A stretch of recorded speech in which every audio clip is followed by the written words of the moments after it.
From past tense to present tense, we come with a suspense. Time to fill this with no hesitance. It be from the mind of the rhyme time, coming from the Ed Rush, the optical coming to your mind, taking you.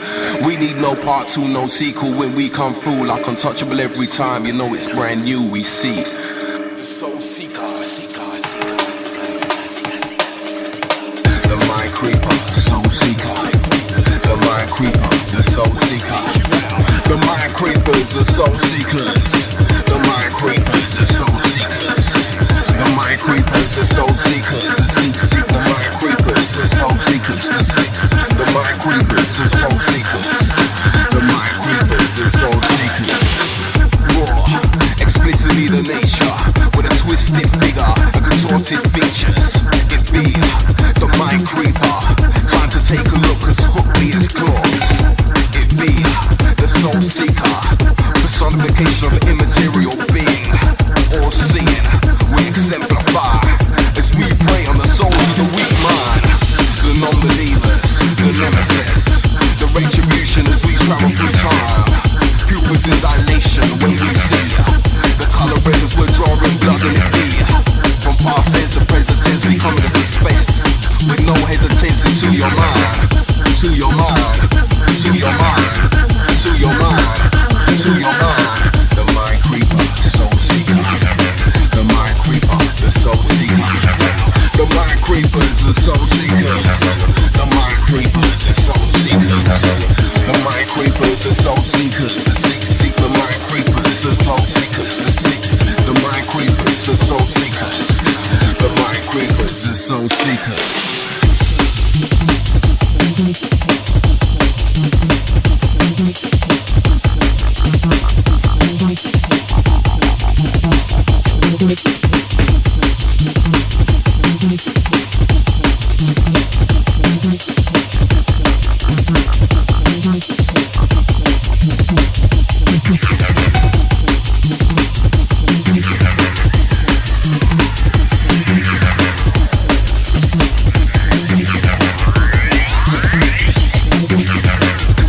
When I flip this one, this lyrical style to take you to the top and be like lifted once again. That seems like absurd to your mainstream nerve is where I go.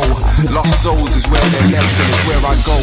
Consuming manifestations, consuming, no hesitation.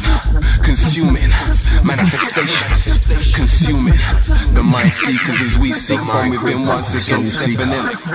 The mind creeper, the soul seeker. The mind creepers, the soul seekers. The mind creepers, the soul seekers. The mind creepers, the soul seekers. The seek, the mind creepers, the soul seekers. The six, the mind creepers, the soul seekers. The mind creepers, the soul seekers.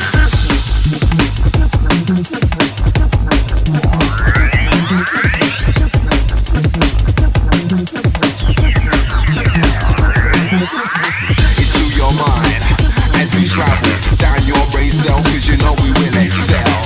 Intellectual intensity, minor vicery, alert effects, we will infect, we will infest, contaminate our propensity because you know we culminate. It be the primal instinct with no hesitation cause you know we'll make it fit. Our survival is yet to become fueled by the wind and yes we're powered by the sun.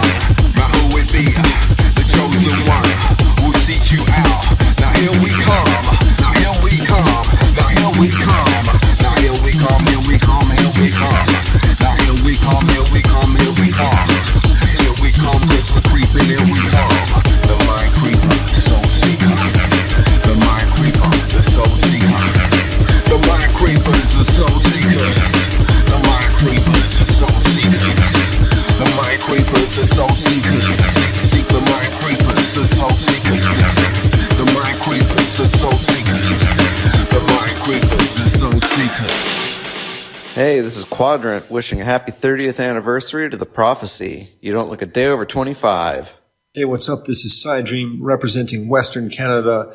Big happy birthday shout out to The Prophecy FM. Happy 30th anniversary. 30th anniversary. 30th Yes, anniversary. Pete Cannon here, all the way from M4 North London, saying big up to Prophecy FM, 30 years in the game, Toronto. Big up yourselves! moves. Yo, what's going on? It's your boy Dave Colombo Jenkins wishing the prophecy a very, very, very happy anniversary. 30 years. Sheesh. Here's to the next 30. Yeah, this is ACMC and I want to wish Prophecy FM a happy 30th anniversary, yeah? Crazy. Make sure you lock in every flipping time, yeah?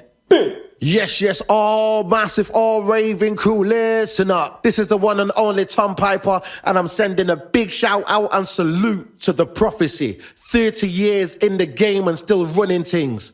Big up all ravers, all junglists, DJs, MCs and promoters, and keep that junglist flag flying high. Flying high, flying high, flying high, flying high.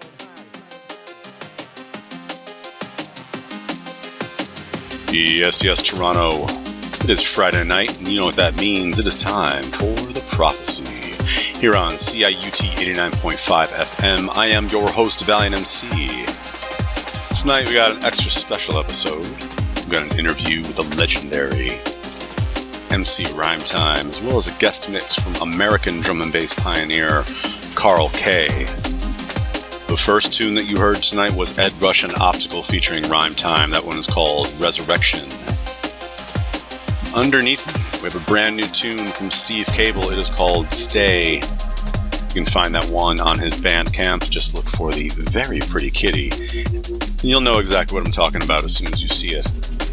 In the meantime, we've got a brand new tune that is out today on Highland Recordings, exclusive to their Bandcamp for the next 2 weeks. It is Polaris, DRS, and myself. It is entitled Keep Pushin', featuring Chuck Treese on the vocal intro. It is about skateboarding, and it's a beautiful tune, if I do say so myself.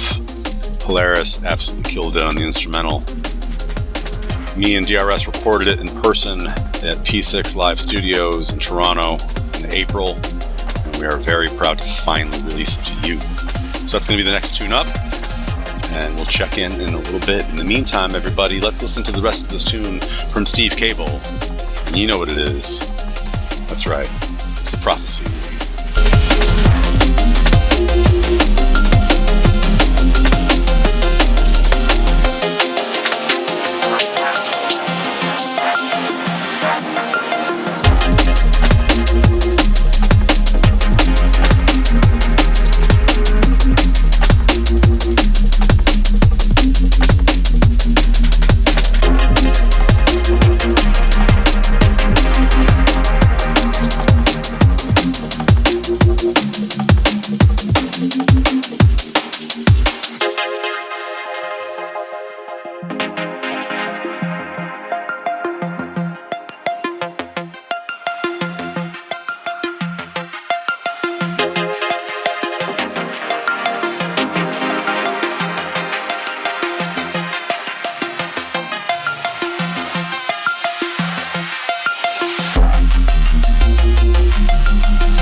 All right, here it is, everybody. This is Polaris, DRS, and myself, Valiant MC, Keep Pushin', featuring Chuck Treese, and it is out today on Highland Recordings Bandcamp, exclusively for the next 2 weeks, and then December 13th on all of the platforms. Go grab it now. In the meantime, this is The Prophecy, so keep it locked. Why does skateboarding and music make sense together? Both are creative, both have a lot of passion, both require you to be in the moment. That's the best place to be for music and skateboarding. Reason why I wrote Weakness or Betrayed or any other things involved with my life musically is because they were inspired by the art of skateboarding.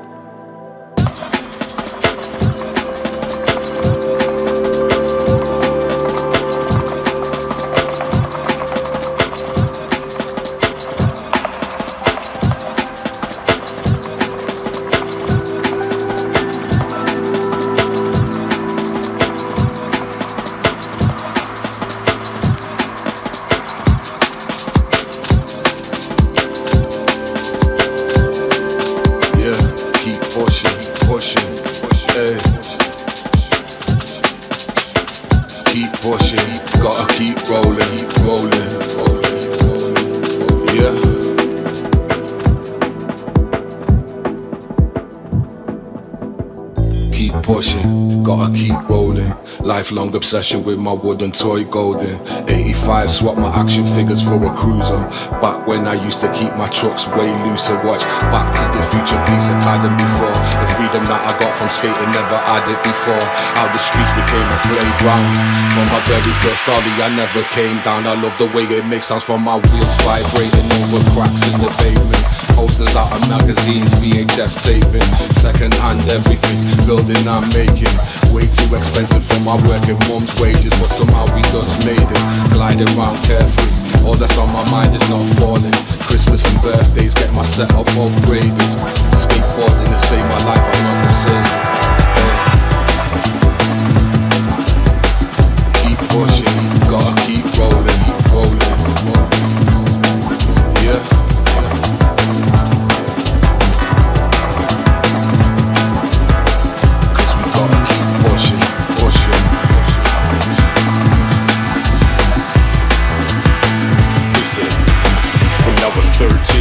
Thrasher magazine, September 87, it was my immersion. Creative destruction on the newsprint and bus head. Up on the front cover was my conversion. Yeah, so we would carve around the town, dog. Eric dressing laid back with the sound off. Study the technique before you get your round off, or you'll get found on your back at the ground wrong. So pause the video, unlock the puzzle. Get flip, one clip, unlock the struggle. Get quick, one slip, bomb drop the hustle. Get this one trick, then pop a shove it, yeah.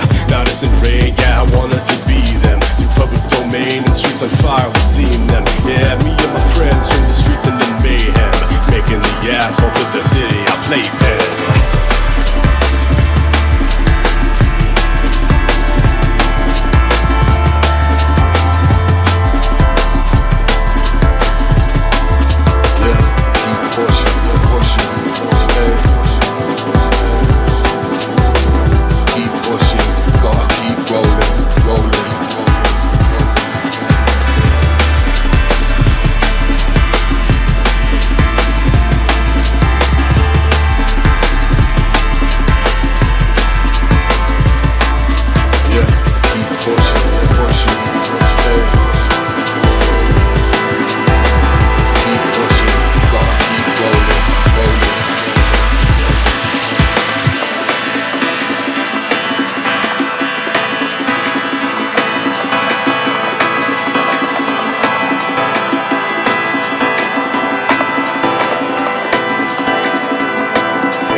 Urethane burning up the street. A ureflame when you're on your feet. It's the way we evade police. A band of freaks in the summer heat. I'm riding low on my 7 Ply. Security always asking why. And right away before I say goodbye, live to skate or die. Urethane burning up the street. You're on your feet. It's the way we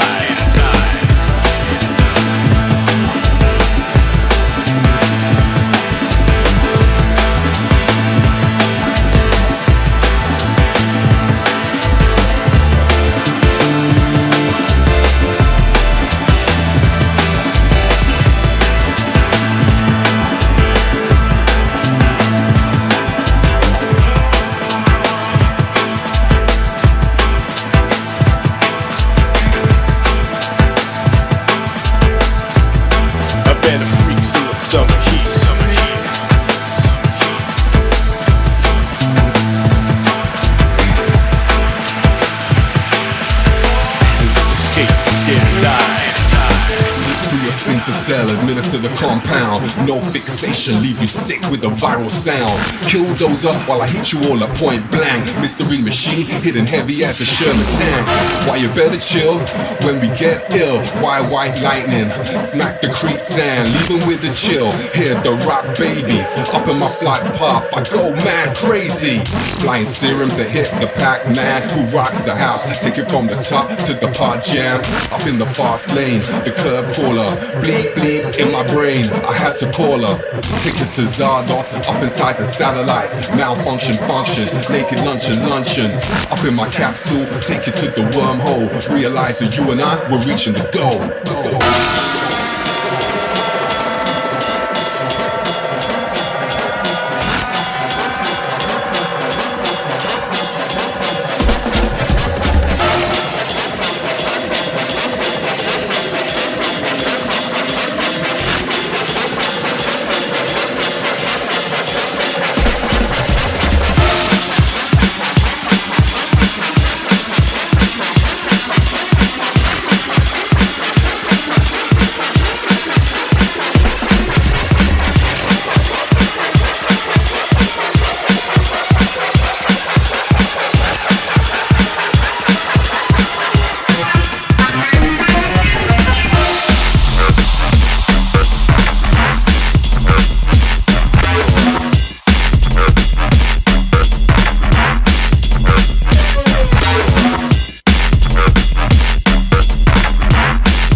So this has been Ed Rush and Optical, along with Rhyme Time. It's called Long Stay. And up next, we've got one from DJ Tonight, Carl K, along with Chaos and Jay Kennedy.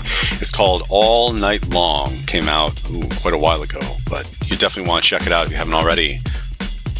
In the meantime, everybody, this is CIUT 89.5 FM, and this is The Prophecy.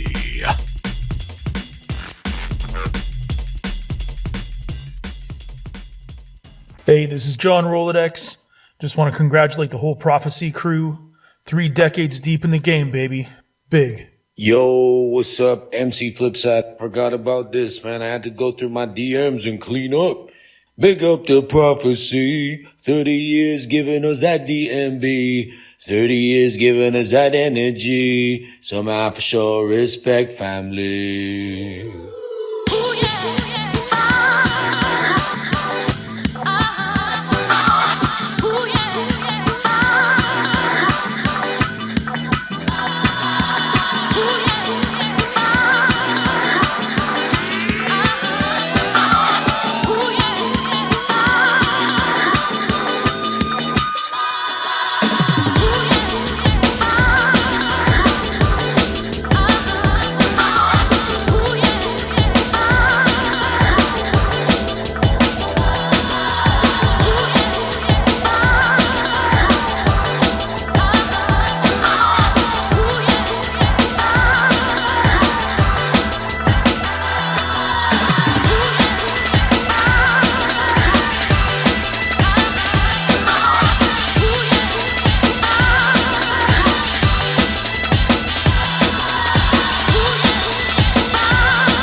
rolling in, bring you the sickness.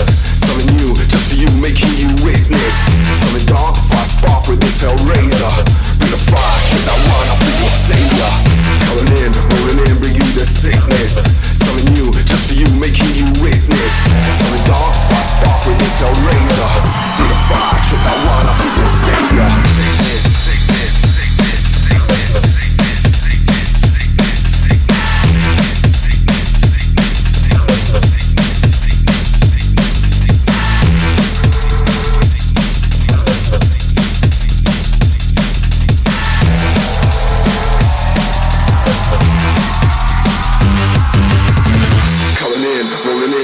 Sickness, something new, just for you, making you witness.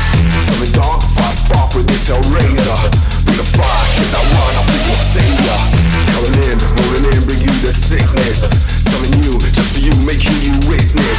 Something dark, fast spark with this hell razor. Bring the fire, check that one, I'll be your savior.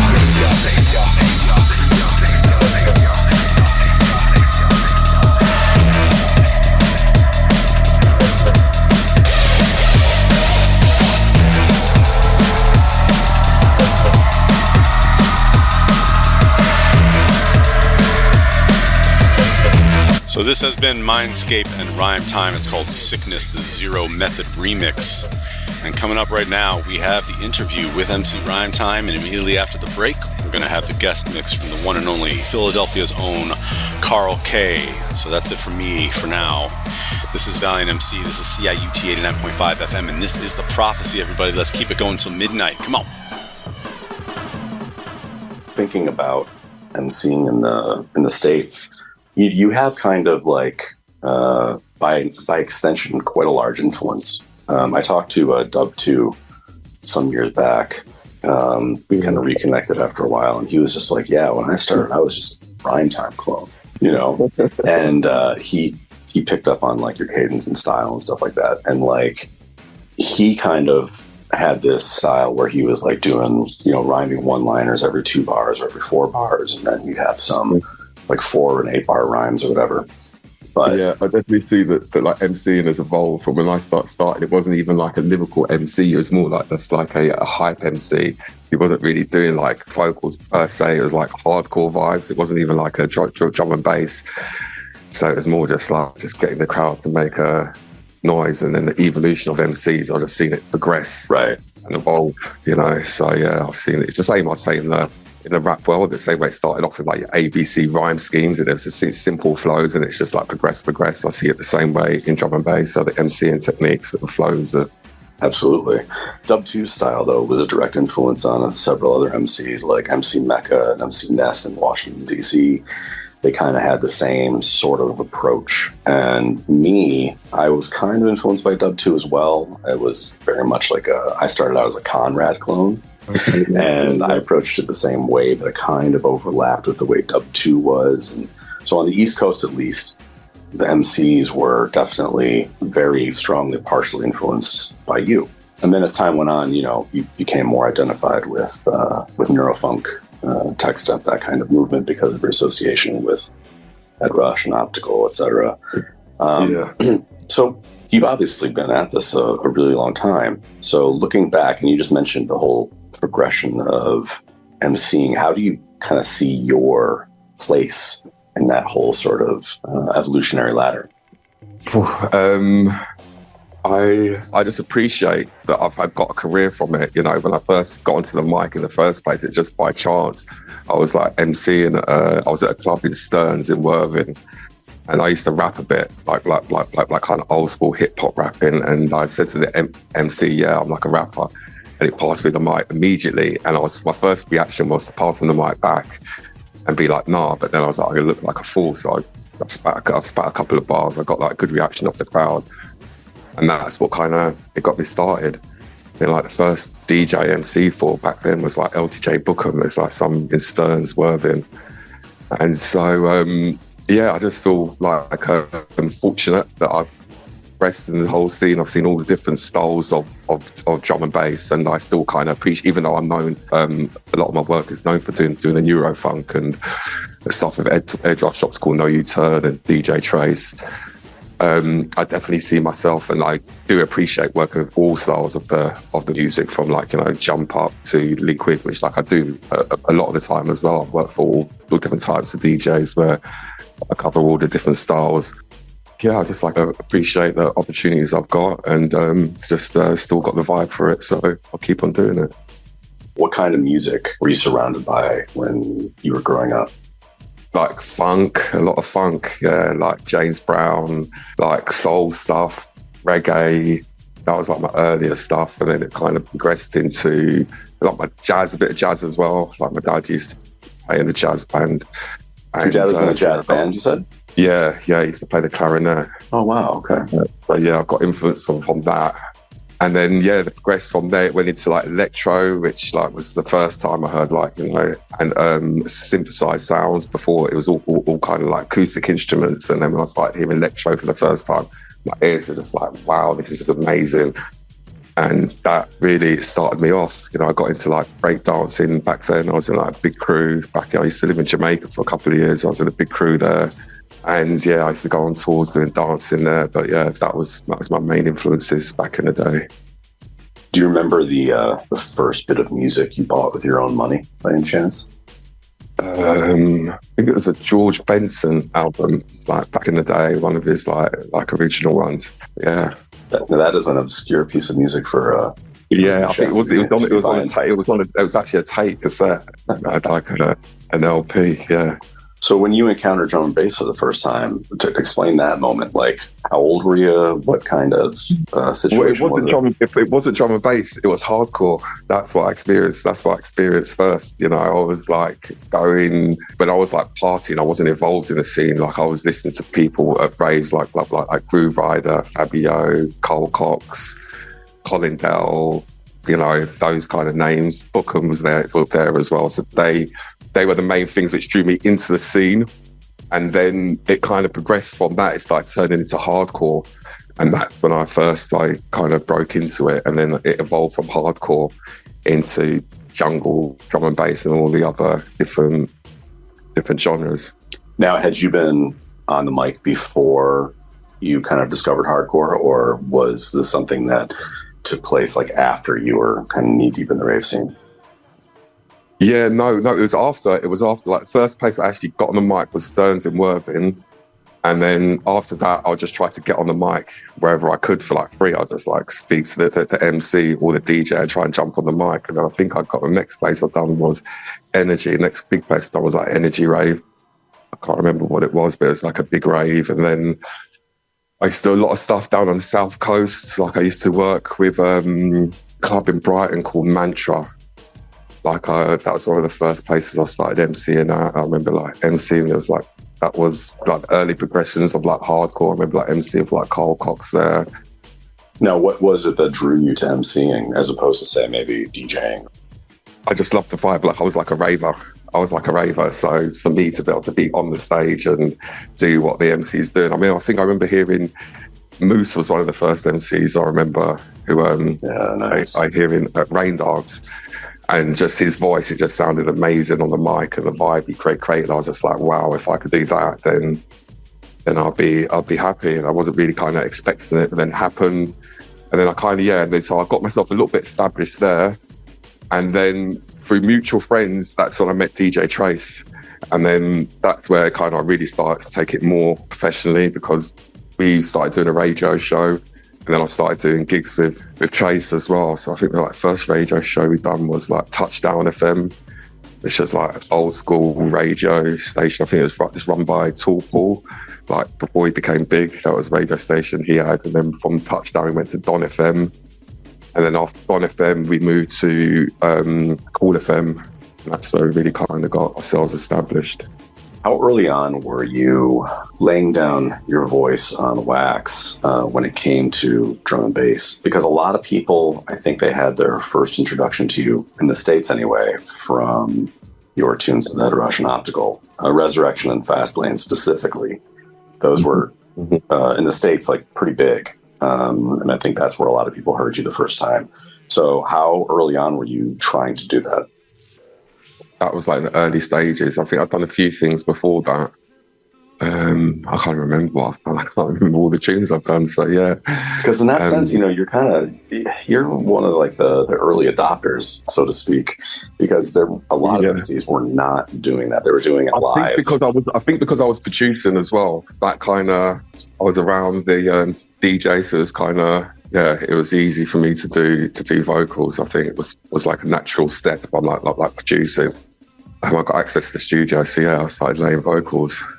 Producing. So that leads us to another thing. And a lot of people don't, when they hear the name Rhyme Time, and obviously it is in your name, Rhyme Time, right? Mm-hmm. So they don't think of you often as a producer, but at the same time, you've got a body of work as a producer. So do you remember like the first time you put together a beat that you were pretty proud of? I remember the first time I got my tune played, and that's when I started to get the confidence to go out there and really make some more stuff. Now it's a tune called, I think it was Fracture, and Bailey played it. I can't remember, he played at a club in King's Cross, and it sounded really, really foul, the system, and that gave me the confidence to go on and make more tunes. Are you more fulfilled as an MC, or are you more fulfilled as a producer? I like them both equally, and in different ways. They both give me different things. But I definitely enjoy in the studio when I connect with equipment and all of that. When I started, it was all analog. You had to have a mixing desk, a sampler, your basic effects, that machine to record it. So I enjoyed that. Like hands-on and making the music. So I enjoy them both, but like in different ways. And obviously when I'm performing out, you get a lot of energy from the crowd when I'm actually performing. So it gives me different things, but I enjoy both. So when you started producing, you were full on hardware, right? So what about nowadays? Are you still using hardware? Or are you predominantly software? It's a bit of both, but it's mainly all in the box now. What kind of DAW setup do you have right now? Just like the basic Cubase stuff, which I'm only using to record vocals at the moment, because I haven't like been like producing. I've got like some like grooves and some like half finished tunes, but I haven't really been giving my like all into producing. I've just been like doing my MCing work. But in the near future, I hope to definitely get back in the studio and do some actual more production work. At the moment, I've just got a few vocal projects I'm working on, and that's my focus at the moment.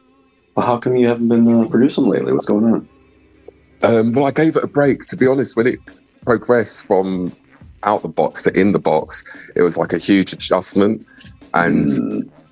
And also, I think the huge thing as well, back then I had a record label. I could make a tune and earn a good amount from like releasing the tune. Right. And so a lot of it was like money as well. So I wasn't earning the money I was earning before. So it took a lot of the time out I could spend in making tunes. You mentioned the adjustment from switching from analog to all in the box, as you say, digital. And I think that digital revolution on multiple levels has had, huge ripple effects across dance music in general.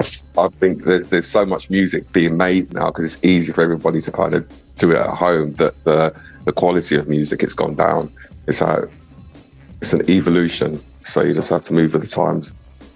And I've got some more tunes of me which have definitely got to come out at some point, so watch this space. It's impossible to make income from music the way you used to. It's like you can make money, but just not as much. Before I could sell like 5,000 tunes on like vinyl, and that would give you a decent return. Now to kind of make that same amount, like in a digital and MP3, I don't even know how much you need to sell, but it's a hell of a lot more than 5,000. That's for sure. Today's artists, if you sell 5,000 units on Bandcamp, that is a massive amount for a lot of people. It's like 500 is like a good amount now to sell it on if you're selling like vinyl. For the figures I'm kind of hearing. Exactly. Yeah. So when it comes to making money as an artist, when it comes to getting out there and having people hear you, it's one of those questions where I guess you have to ask yourself, is it worth the time and effort, especially if you're not making a financial return? And is there a way forward for an artist anymore without relying on what essentially have become big corporations, namely Spotify, Apple, etc.? I mean, have you looked back into starting up a label again, that kind of thing, or yeah, I want to release for yourself? I want to release the old catalog, and yeah, if I do make some more tunes, then yeah, I'll definitely be looking to release them and do like mostly like a Bandcamp release and get some vinyl out there. So increase the revenue. Not 5,000 this time, though, huh? No, that's hospital numbers right there, buddy. Yeah. All right, so moving forward, what kind of vocal projects we have on the horizon? Got something I was working on with Obi-Wan and Collective. Like I'm doing a radio show with them this Sunday, and yeah, they sent me a new beat, which I'm writing something for them. Ed Rush, got some stuff in the pipeline with him. Doing a techno track as it goes. I've been sent from BTK. But yeah, they're like the projects I've got on my plate at the moment. What happens in the non-drum and bass life of Rhyme Time these days? Well, in the non-drum and bass life of Rhyme Time? Yeah. Well, I've had a recording studio, which I was renting out before. I had like bands coming in there because it's all soundproofed and acoustically treated. So I had like bands coming in there playing, people coming in to do vocals. So I was managing that, and yeah, it's basically it's just music and daily life, and like, you know, family stuff and everything else which you have to do. But yeah, I haven't got any other jobs I'm doing. So yeah, I'm just like full-time music. Always have been. Full-time, that is an incredible commitment. At the moment now, I'd rather have less gigs and have some time to kind of live my life, you know, the actual lifestyle, where before I was doing like 2-3 gigs in one night and every weekend. I couldn't do that now at this age. I'd rather do like less and quality gigs, or, you know, just like space it out. So yeah, I'm definitely doing it. I'm here for love, you know, I'm not doing it for like money. I'm doing it because it's like a passion and I'm drawn to it. Right. So if you had a young artist that suddenly was like seeking guidance from you and stuff like that, how would you advise them to move forward in terms of trying to make it as a musician or as an artist? Yeah, I'd say it's practice. If anything you're doing, it's like, you know, if you're learning a musical instrument, it takes time and the right practice as well. And putting in the time, that's 50% of it. And then the other half of it, I say, is like the contacts, you know, like I wouldn't have got where I was if I didn't go out there and put myself out and speak to people and make the links I did. That was like, you know, it's 100% needed. So I say, yeah, it's practice and dedication and getting out there and making the right contacts and links. And also just trying to be unique as well. You can take influence of like a style and develop your own style through that. And I think all the people I really respect have all got their own kind of individual stamp. Well, you know, I think that's why I sort of like, I mean, not just musically, but I think the reason I have modeled myself after Conrad back in the day was I felt like I could sort of disappear in the music. Like I got a delayed pedal for my microphone like back in '98. I've been doing that thing forever. And I felt like, all right, well now I can sound like I'm part of the tune as opposed to some guy hosting the show. Yeah, I'm with you. And I always would rather stand like behind the DJ or next to the DJ as opposed to like in front of the DJ booth. I'm always like that because I would rather be part of that unit. I just feel a little more anonymous. You know what I mean? Yeah, I can relate to that. There are certain MCs where it's like an MC show and there's like, you know, 5 like MCs and they're passing the mic and that's what the crowd have come for. But then there's other types of crowds who come where they predominantly want to hear like the DJ and the tune. So for me as an MC, I look at it as part of my job to complement what the DJ is doing and not try to kind of outshine, just to kind of blend in. So I can relate to what you're saying there. Like for me, I listen to my voice, how it's kind of progressed throughout the years. Because when I first started MCing, I was so young, like my voice just sounded completely different to what it is now.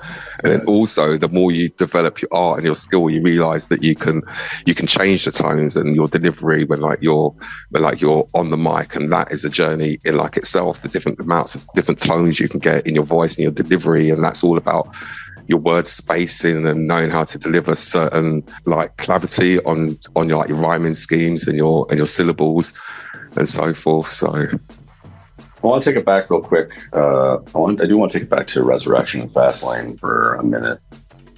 if you look at MCs and drum and bass on wax, obviously there's a lot of parallels between drum and bass and hip hop. One of the things that I've noticed that is difficult for MCs in drum and bass, myself included, by the way, is establishing the proper hook. When I think of hooks, like great hook writers, I think of like MCs like Track. Track is this, he has a real talent and a real knack for writing a great hook. And one of the things about Resurrection and Fastlane is that they have great hooks. They're really memorable. They're not like little mini verses. They repeat, but they're the thing, they get stuck in your head. They're memorable. When you hear it being brought in by the DJ, you know immediately what tune it is.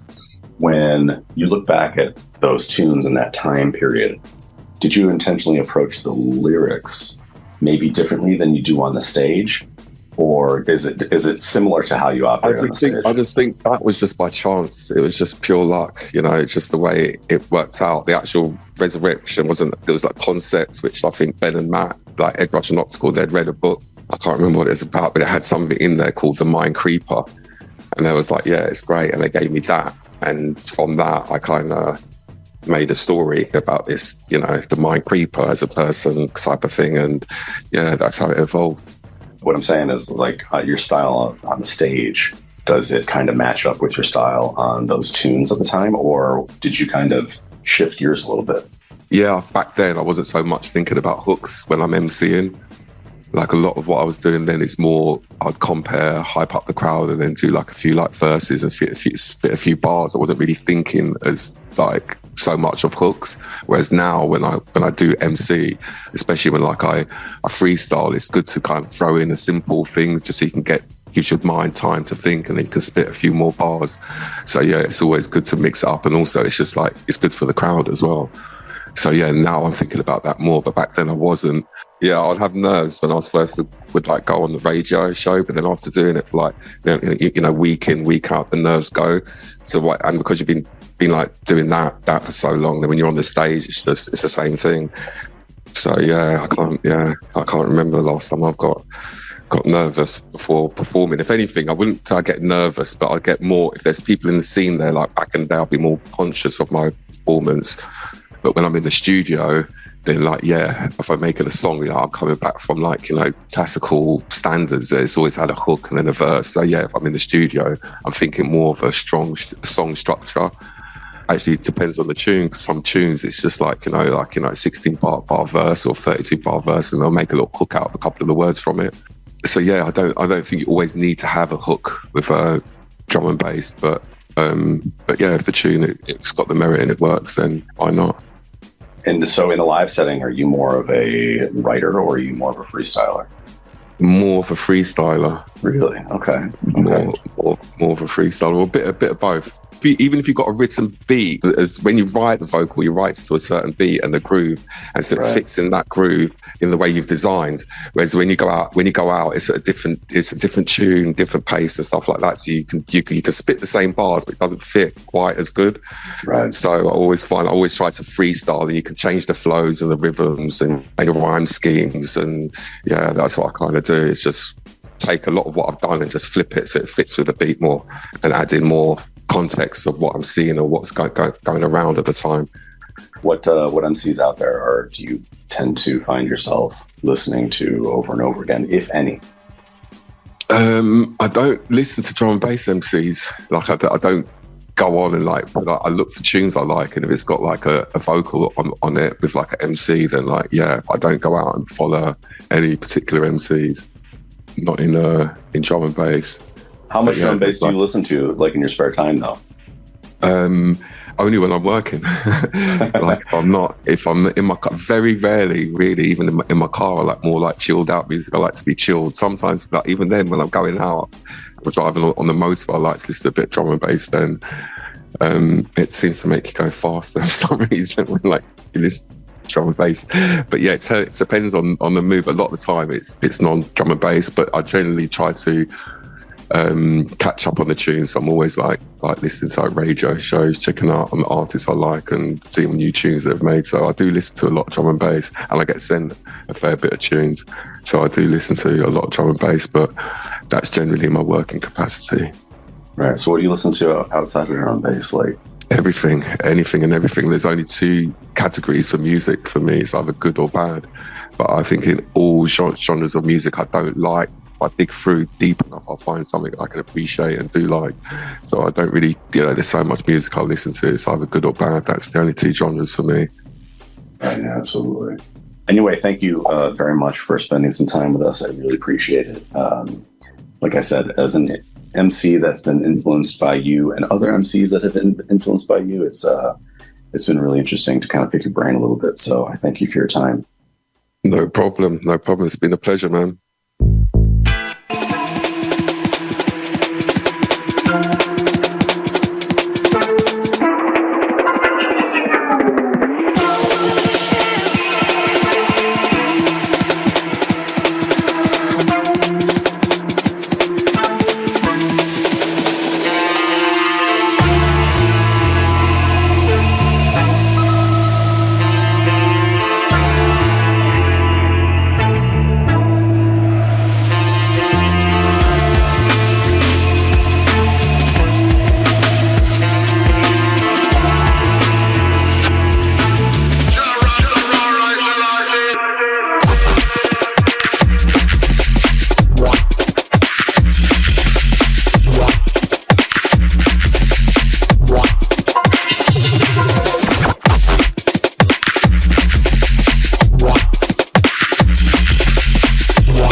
sing like this.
Yeah.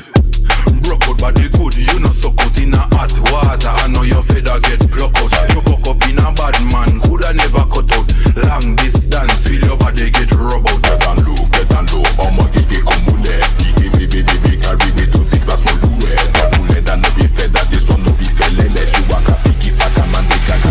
belly there. We give her it hard and stiff. She shoulda never play around with the hard man live. Inquisitive, she hear say me have a big gift. I worries when me take it out and start brandish. You got to put like a juju, man, you want the magic. I don't want to ride out like a pencil automatic. If I think I don't need a paramedic. African, Martin, cool warrior, it is genetic. Genetic, I live better than the rest. When you see this city stand up, girl, you're gonna be impressed. When I give it in your thighs, you have to feel it in your chest.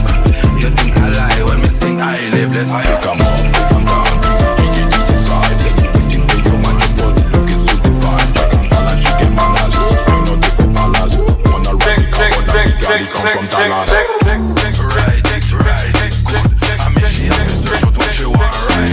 Roast and myself, it grow. When she kick on my dick, girl, you make me sick and grow. Now I type it, China man, baby girl, don't wanna drop my single China man. Baby say she wanna pull her with no big man, a man. Cause I love her bedroom, pretty man, I shop her ass. You should make my head, you don't know what's wrong.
Tick, tick, tick, tick, tick, tick, tick, tick.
everybody else is mid-secondary. Shine bright like the grind cause epilepsy. Green light to the limelight. Know so many people bandwagon when the hindsight 2020. So what does it cost now? The money for the pain and suffering and I put down. And as I count down, they gon' put me on watch now. Matter of time before I got it on lockdown. I got it on lockdown.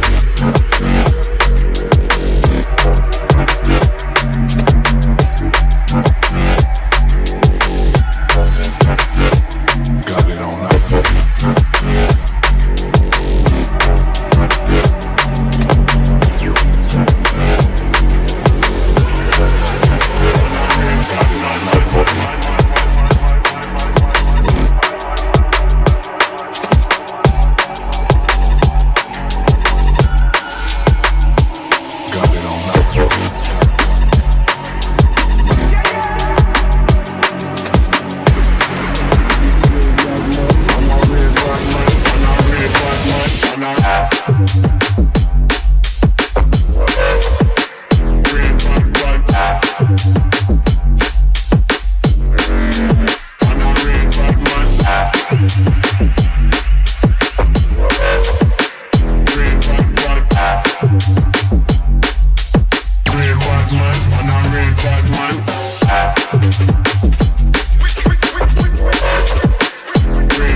massive and crew inside making a noise, bringing down some Bristol flavor. Listen it.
Switch to shoe rap.